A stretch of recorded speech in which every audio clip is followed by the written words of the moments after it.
Hey guys, how's it going? Well, today I'm going to do some cooking and I'm going to have a little talk about how to prepare for van life if you decide that you want to kind of take that path and try it out. So what I'm making today is just nothing too special. I'm going to make some rice. Bought one of these dollar store packages. I know it's overpriced and not that nutritious, but I'm quite hungry, so I didn't really mess around. So I bought that. And I got like 3 mushrooms. And what else I got? Oh yeah, by the way, Rolling Airship, eat your heart out, man. This is fine ground Tim Hortons, $7.98. French vanilla. Never tried French vanilla, but smells good. And actually, this is the first time I've ever bought a bag of coffee in my life. Any coffee. So we'll see how that goes. I'm spending a lot of money on coffee these days. I buy one, at least, yeah, I buy one cup a day. So it's like $2 a day, so it adds up. So we'll see how that does. What else we got? I got some bananas to find a home for them.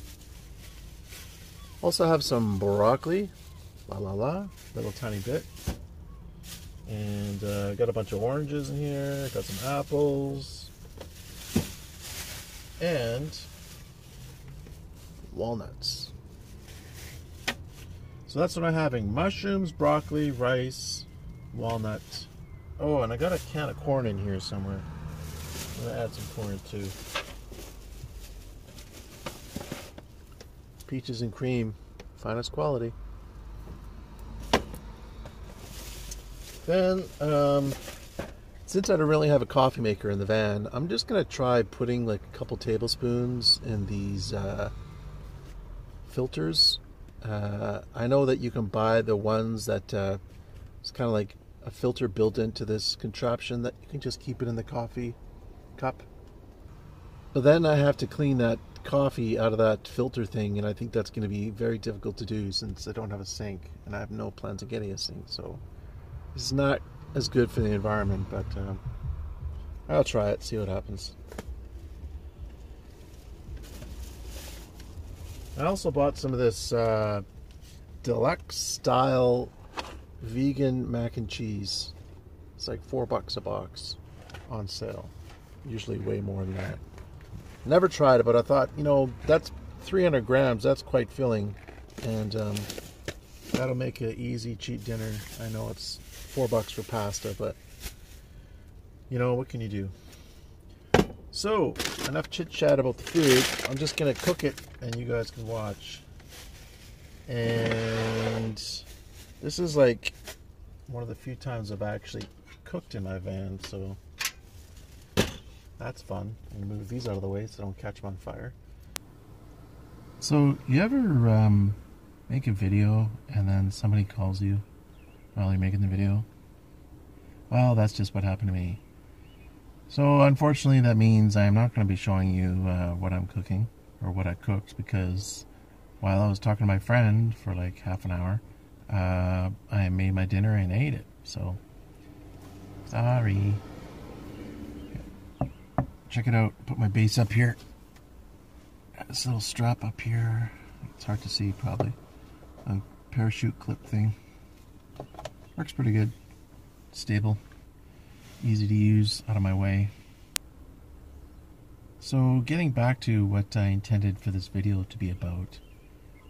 If you are thinking about becoming a van dweller, there's a couple things you may consider.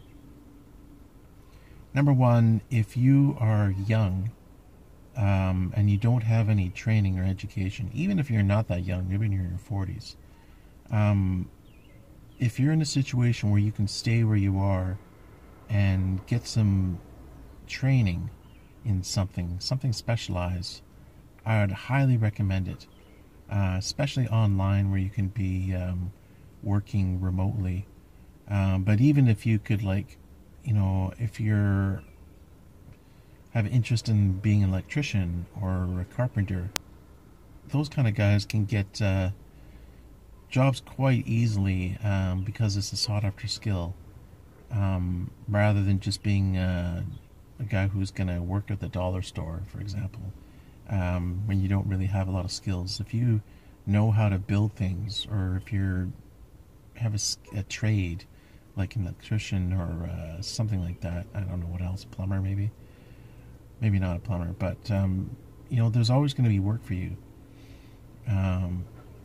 So that's something to think about. If I was young, I would really focus on having a way to make money that would serve me long term, because if you're going to spend a great deal of time at a job, make sure you like what you're doing. Otherwise, your quality of life is going to drastically be reduced. So that's one thing.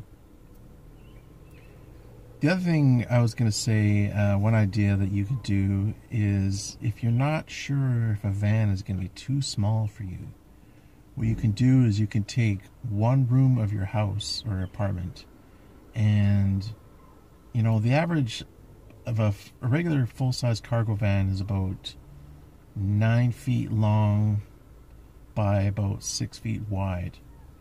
So if you can somehow take a room and make it 9 feet long by 6 feet wide, and put some kind of sleeping arrangement in there, a bucket with a lid on it for a toilet,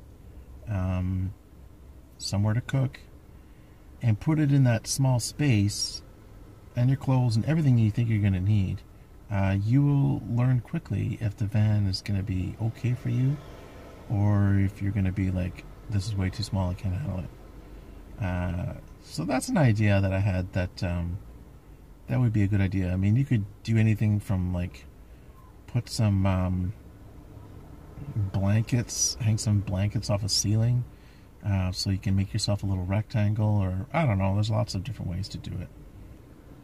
It won't be the same, but it will help in some ways.